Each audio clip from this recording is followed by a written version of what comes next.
You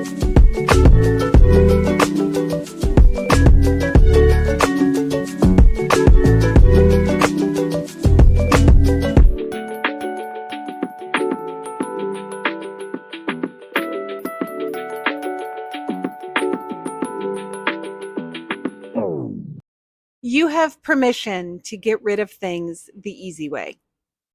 If you feel like you need a sign from the universe to do it, here it is. Hi, it's me. Picture me holding a sign.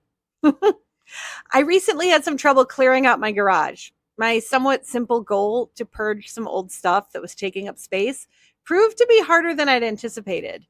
So I thought I'd take some time today to share my story with you with the hope that it might help. Hi, my name is Lindsay Smith with Exhibit Smith. I'm rethinking the way we save our stuff. I help people interpret, preserve, and better understand the objects that make up our world. If you have a lot of stuff, it might feel overwhelming. But believe it or not, I truly believe that artifact and heirloom preservation can be both easy and fun. In fact, I've developed a series of introductory level workshops on this topic just to prove my point. Learn more about them at exhibitsmith.com. A few weeks ago, I did a little early spring cleaning. I rummaged through the bins in the basement, in our closets, and I managed to fill 6 garbage bags full of old clothes and shoes and household stuff. Some of these things were easy to say goodbye to. Some stuff is just easy to pass along. After all, we have kids and they outgrow clothes left and right, so you just get used to it. But I also made some deep personal cuts to some stuff I've been holding on to for a long time.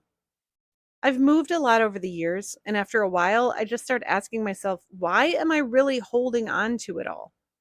So I decided to finally donate a couple bridesmaids dresses from my 20s that I always wanted to wear again. Famous last words, am I right? Now, for some reason, I do feel the need to tell you that these dresses weren't technically bridesmaids dresses. I don't know why I feel the need to tell you that, but they were simply just lovely formal dresses that happened to be worn as bridesmaids dresses. So they definitely could have been worn again if they fit. We're not talking 80s ruffles, very bridesmaidsy. These could have blended in just fine. But it's been almost 20 years since I last wore them, and they don't fit, and they haven't fit in a long time. So what are they still doing in my house, right? Well, I think one of the reasons why I really wanted to keep the dresses was just in case I ever did fit in them again, and it would be like a little trophy to myself. The trophy would be me parading around my house wearing this outfit. But that's usually not a great reason to keep something, right? And to keep something for literally decades. And besides, I have my wedding dress if I wanted to play that game. And I'll have you know, I can still fit into the same earrings I wore in high school. So there. OMG. So after many years and many moves across 3 states, I finally put the gowns into donation bags alongside everything else I was getting rid of, tied the bags shut, and set them aside in the garage. But it was then when things got complicated, or rather they threatened to get complicated. I came across an ad for a local charity that solicits donations of formal wear for high schoolers to go to prom. At first, I thought this would be perfect. Here, I can downsize my collection and help someone find a lovely dress. It's a win-win, right? So I stepped into our garage where the garbage bags were piled up, and that's when my mindset changed. The garbage bags were all sealed and ready to go. All I needed to do was put them in the trunk and drive them away. But now I needed to go through the bags, find all the formal attire, set it aside, rebag everything, etc., etc. I looked at the ad for the charity, and the donation deadline was already approaching. There were specific donation hours, and I had to go to a location that was unfamiliar to me. It was at that point when I started to feel just a little overwhelmed. Not a good sign. So I took a step back to reevaluate the situation. I have a lot of stuff to donate. I could do that right now.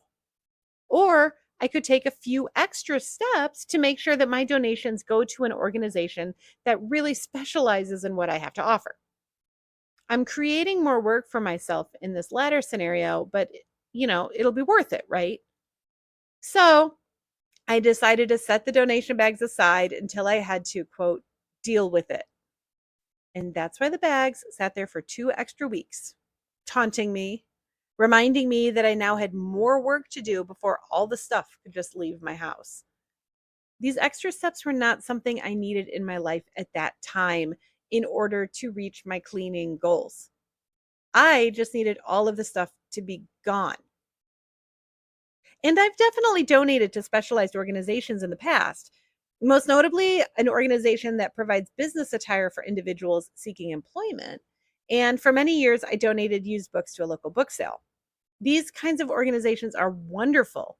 And if their needs fit your abilities, I highly recommend seeking them out. But this particular time around for me, I didn't have the mental bandwidth to deal with anything other than cleaning the house.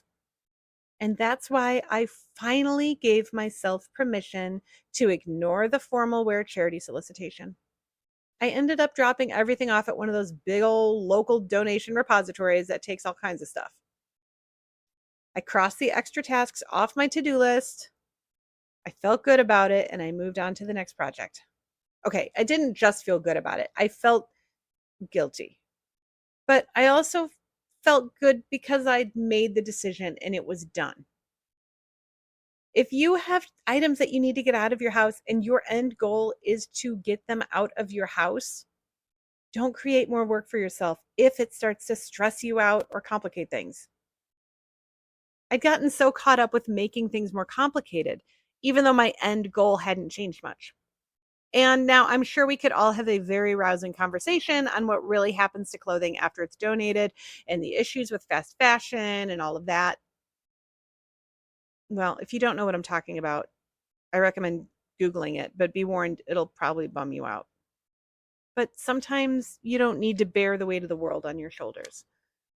If you need to get rid of something, do it in a way that makes the most sense to your time, resources, and even sometimes your mental health, right? And while I'd love for my clothing to be worn and loved by its next owner, perhaps even more than it was by me, there's no way I can control that. Whether I pass hand-me-downs to a loved one or to a specialized charity or just throw it in a bin in a parking lot donation center, I can never guarantee that the perfect owner for that item will or will not come along wherever my stuff ends up. Now, my professional interests focus on helping people understand why they collect and keep the stuff that they have in their lives. And when this particular example popped into my life, I knew it was something that I wanted to share. If you have stuff that's ready to go, but it's hanging around because getting rid of it somehow means more work or more stress, I implore you to take a step back, reevaluate your ultimate goals, and get the stuff out the door. Don't build walls and barriers simply because you're trying to be a better person. Sometimes it's okay to just get rid of stuff. I have a lot going on right now, as I'm sure you do as well. So right now, I will not be separating my old jewelry for one organization or putting my children's clothing aside for another. I also have a bunch of books to donate, including some books that people might actually want, like kids' books, but they've been in my garage for ages. And what I've decided to finally do is just walk them down the street to a neighbor's little free library that they have in their front yard. There's a bunch of them around here. Instead of driving them across town to a book drive I recently heard about. The book drive is for a really good cause, but again, there are rules and parameters and time frames, and right at this moment, I don't have it in me to jump through any hoops. Cleaning out the house is enough hoops. Because sometimes you just got to do what you got to do. And sometimes that means getting rid of stuff the easy way. What are your thoughts on this? Should I have persevered? Should I seek out more specialized organizations every time I donate? Have you had similar experiences? In any event, I hope you've enjoyed today's episode.